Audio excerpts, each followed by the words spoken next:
दिल्ली के लाजपत नगर के central market park में केंद्रीय मंत्री मीनाक्षी लेखी द्वारा प्लास्टिक की बोतलों की रिसाइकिलिंग करने वाली मशीन का उद्घाटन किया। इस मशीन के जरिए प्लास्टिक की बोतलों को मशीन में डालकर उसे रिसाइकिल किया जाएगा। वहीं एमसीडी की तरफ से G20 शिखर सम्मेलन के मद्देनजर G20 के स्थानों पर ऐसी मशीनें लगाने की योजना बनाई जा रही है, जहां बड़े पैमाने पर बोतलों की खपत होती है। उनके पुनर्चक्र से दिल्ली की सड़कों को बोतलों से मुक्त किया जा सकता है। देखने वाली बात होगी कि अभियान से शहर में प्रदूषण की मात्रा को कितना खत्म किया जा सकता है। केंद्रीय मंत्री ने बताया कि हमारा सपना स्वच्छ भारत बनाने का है, जो सपना देश के प्रधानमंत्री नरेंद्र मोदी ने देखा है, उसे हम पूरा कर रहे हैं। उन्होंने कहा कि इसमें लोगों को भी बढ़ चढ़कर हिस्सा लेना चाहिए। आज इसी के तहत आज डिफेंस कॉलोनी मार्केट में मशीन लगाई गई, जो प्लास्टिक की बोतल को रिसाइकिल करेगी। उन्होंने कहा कि आसपास लोग सड़कों पर बोतल फेंक देते हैं, उनसे अनुरोध है कि वह बोतल इधर उधर ना फेंकें। मशीन लगाई गई है, मशीन के अंदर ही प्लास्टिक डालें। यही कहूँगी कि जो प्लास्टिक है वो एक बहुत बड़ी समस्या है पूरे देश के लिए, पूरे क्षेत्र के लिए। अब प्लास्टिक को अलग करना बहुत आवश्यक है और इसलिए हमने प्लास्टिक की क्रशिंग मशीन यहाँ पर लगाई है और प्लास्टिक की जो भी वेस्ट है उसको वहाँ पर अलग करके फेंका जाए। कितना फायदा मिलेगा मार्केट में? स्वच्छता अभियान में बहुत बड़ा फायदा मिलेगा और स्वच्छ भारत का अभियान चलता रहे, सब लोगों को ये समझ भी हो तो वो काम हो। मैम, समस्या लोगों ने कुछ बताई आपको, यहाँ पर क्या है उसकी समस्या का कुछ समाधान? उसकी एक्सेस तो सेवा नगर जब रीडेवलप होगा तभी होगा ना। अलीगंज में हमने बोला इनको कि अगर कोई जमीन है तो आप बता दीजिए, हम कम्युनिटी सेंटर बनवा देते हैं आसपास। तो बाकी कोई जमीन नहीं है तो फिर वही ना भाई साहब। अब अलीगंज में जमीन नहीं, आपको मेरे को साउथ एक्स में बनाना है तो नहीं संभव हो सकता, लेकिन हाँ साउथ एक्स का आपके लिए खुला है, आप इस्तेमाल कर सकते हैं। वहीं इस मौके पर केंद्रीय मंत्री का अली गांव के लोगों ने और यहाँ के स्थानीय आम आदमी पार्टी के निगम पार्षद के द्वारा विरोध किया गया। स्थानीय निगम पार्षद और स्थानीय लोगों ने कहा कि मंत्री जी सिर्फ छोटी छोटी मशीन का उद्घाटन करने के लिए तैयार है, लेकिन जो सेवा नगर में लोगों की रोजी रोटी छीन ली गई है, उनकी दुकान तोड़ी गई है, उन्हें वहाँ से हटा दिया गया है, तब उन्हें हमारी कोई सुनवाई नहीं की। वोट लेने से पहले बड़े बड़े वादे करते हैं, लेकिन चुनाव जीत जाने के बाद हम लोगों की सुनती भी नहीं है। वहीं स्थानीय आप नेता संदीप बसोया ने बताया कि भाजपा के लोग दिल्ली को बर्बाद करना चाहते हैं और उन्होंने केंद्रीय मंत्री को चुनौती देते हुए कहा है कि सिर्फ मोदी के नाम पर जीत जाते हैं, अगर हिम्मत है तो वह छोटा सा चुनाव केंद्रीय मंत्री अपने नाम पर जीत कर दिखाएं। यही कहूँगी कि जो प्लास्टिक है वो एक बहुत बड़ी समस्या है पूरे देश के लिए, पूरे क्षेत्र के लिए।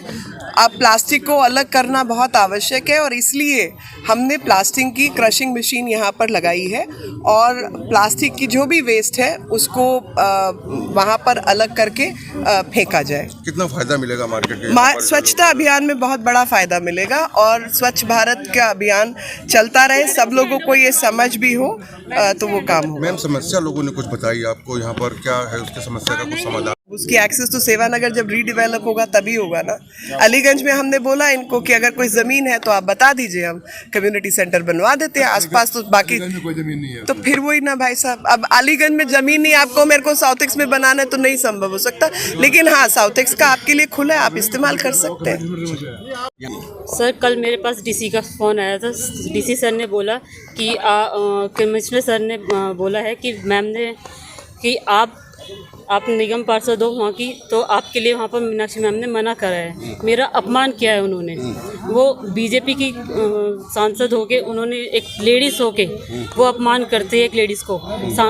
उसमें देखा आपने सिविक सेंटर में उनके साथ भी उन्होंने कितना अत्याचार करा था। उनके बाल खींचे हैं, उनके मफलर लेके उनको बाहर लेके खींच के गए हैं। वो इतना अत्याचार करने लगे हैं बीजेपी वाले भाजपा के ऊपर।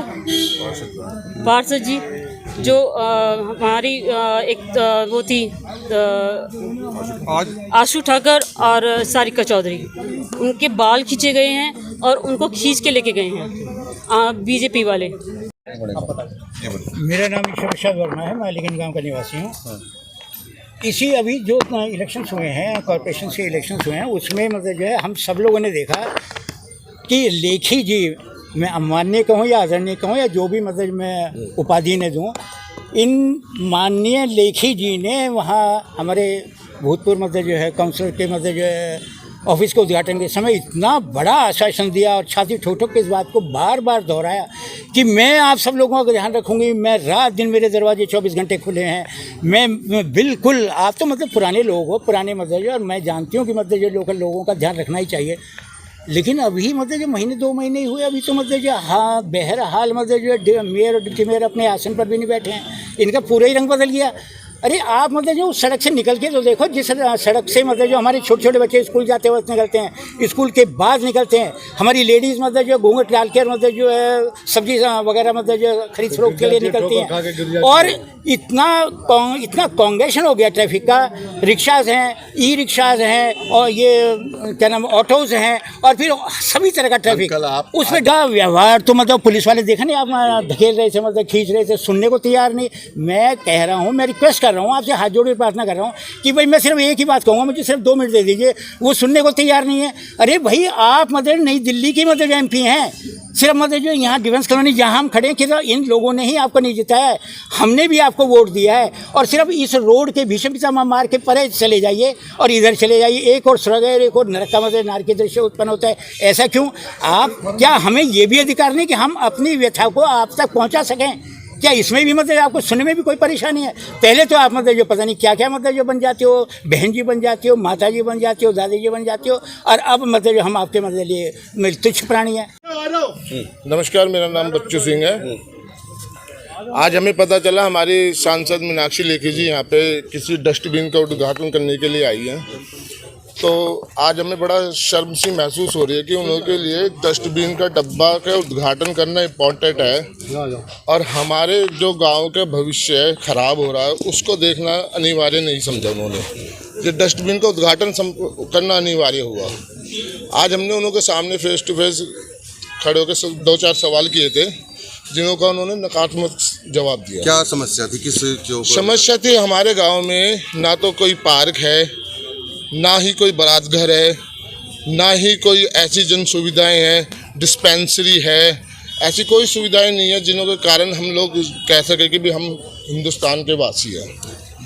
इलेक्शन के टाइम पे हमारी लेखी जी हमारे काउंसलर के साथ आई थी, उन्होंने हमें बड़ा जोश खरोश के साथ आश्वासन दिया था कि मैं आपकी बेटी हूँ, आपकी बहन हूँ, मगर आज जैसा उनका व्यवहार देखा उससे नहीं लग रहा कि ये तो उन्होंने हमें उल्लू बनाया। इससे ये अंदाज़ा लगाया जा सकता है कि इन्होंने हमारा उस समय पे मिसयूज़ किया, और आज उसका रिजल्ट हमारे सामने आ गया। इन्होंने कहा कि पार्क नहीं मिलेगा, पार्क अपनी ज़मीन खरीद के लाओ। किस जगह रहते हैं आप लोग? मैं कितनी पॉपुलेशन है वहाँ पर? मैं अलीगंज गांव में रहता हूँ। हमारे 4-5 गांव हैं, अलीगंज, कोटला, खैरपुर, जुड़बाग, पिलंजी, और हमारी कम से कम 2-2.5 लाख से भी ज़्यादा की पॉपुलेशन है। तो कुछ बोला इन्होंने समस्या को लेकर? समस्या के लिए इन्होंने कहा कि आप ज़मीन ले आओ खरीद के और पार्क मैं बनवा दूंगी। जब ज़मीन ही हम खरीद के लाएंगे तो आपको हीरो क्यों बनाएंगे? पार्क भी हम ही खुद बनवा लेंगे। और ये ज़मीन किसकी थी? देश आज़ाद होने से पहले ज़मीन हमारी ही थी, जो देश आज़ाद होने के बाद गवर्नमेंट के हिंदुस्तान के पास चली गई। हिंदुस्तान के बाद कांग्रेस का राज आया, कांग्रेस ने हमें सब चीज़ यूज़ करने का मौका दिया। आज कांग्रेस नहीं है, बीजेपी आ गई है, तो बीजेपी वालों ने हमसे सारे अधिकार छीन लिए। क्यों भाई? हम पाकिस्तान से आए हैं क्या जो हमारे साथ ऐसा दुर्व्यवहार हो रहा है? हमारे कोई सवाल का जवाब नहीं दे रहे। हम आपसे सवाल कर रहे तो आप हमें बदतमीज बता रहे हो। ये तो गलत बात हुई ना आपकी। नमस्कार, हमें कल जानकारी मिली कि निगम पार्षद जी को यहाँ एक इनॉग्रेशन में आना है। मीनाक्षी लेखी जी इनॉग्रेशन करना चाहती है, तो डीसी साहब चाहते थे कि काउंसलर मैडम भी वहाँ पर उसका पार्ट बने। कल हमें एसएस का फ़ोन आया सैनिटेशन डिपार्टमेंट से कि मैडम अब नहीं चाहती हैं कि आप आम आदमी पार्टी से काउंसलर हैं, तो आप इस इनॉग्रेशन का पार्ट बने। हमने कहा कि अगर एमसीडी इस इनॉग्रेशन को करा रही है और एमसीडी ने परमिशन दी है और एमसीडी की ज़मीन का इस्तेमाल हो रहा है, और किसी पार्षद क्षेत्र के अंदर कोई इनॉग्रेशन होने वाला है, चाहे वो किसी भी पार्टी का सांसद हो, विधायक हो, उसको इस तरह की भाषा और इस तरह के व्यवहार की हमें उम्मीद नहीं थी मीनाक्षी मैडम से। और इस छोटे से बॉक्स के लिए अगर एक सांसद अपनी कुर्सी छोड़ के यहाँ तक आ सकती है, तो जो सेवानगर के अंदर 300 से ज़्यादा दुकानों को तोड़ा गया, सांसद जी एक दिन भी क्या उनसे पूछने पहुंची कि आप लोगों का घर कैसे चल रहा है, आप लोगों के बच्चे कैसे पढ़ रहे हैं, आपके घर में खाने के लिए कुछ है?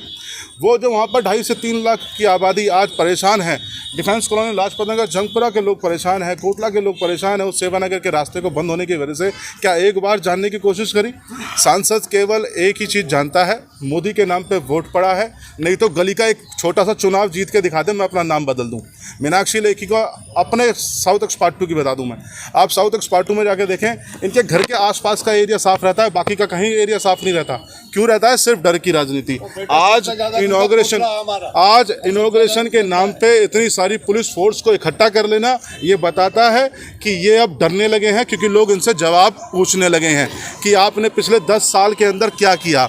आज छोटे छोटे डब्बे का इनॉग्रेशन करने आ रहे हैं क्योंकि अगले साल चुनाव है। इन्हें लगने लगा है कि लोग हमसे सवाल पूछेंगे, मोदी से भी सवाल पूछ रहे हैं तो मैडम से भी सवाल पूछेंगे कि आप 10 साल के अंदर ये बता दें कि हमारे क्षेत्र के अंदर क्या काम किया। आज ये पूछ रहे हैं कि अलीगंज गांव के अंदर बारात घर के लिए जगह कहाँ है, क्या अलीगंज गांव के मकानों को तोड़वाना चाहती है मैडम? ये बता दें कौन से वाले क्षेत्र को तुमने टारगेट पे ले रखा, कौन से एरिया को तोड़ के तुम बारात घर देना चाहती हो? आज से पहले तो आपने पार्क बना के दिया, लोगों को धोखा दिया, हम लोगों को कहते रहे कि आप लोगों का केवल और केवल इस्तेमाल हो रहा है, वोट की राजनीति करी जा रही है, बूढ़ी बूढ़ी माताओं को बेवकूफ़ बनाया गया, वो पार्क बना दिया गया जिसमें आज जेसीबी चला के पूरा पार्क तोड़ दिया गया है।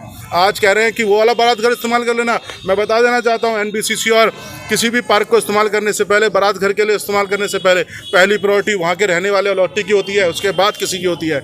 हमें पूछ रहे हैं जगह कहाँ है? अरे नाले के ऊपर पूरा का पूरा माखन के टाइम पे सारे पार्कों को टाप दिया गया। अलीगंज और पिलंजी के सामने इतना बड़ा नाला है, आप पाट दो ना, आप टाप के उसको पूरा का पूरा फ्लाईओवर क्रिएट करके वहाँ बारात घर दो, पार्किंग दो।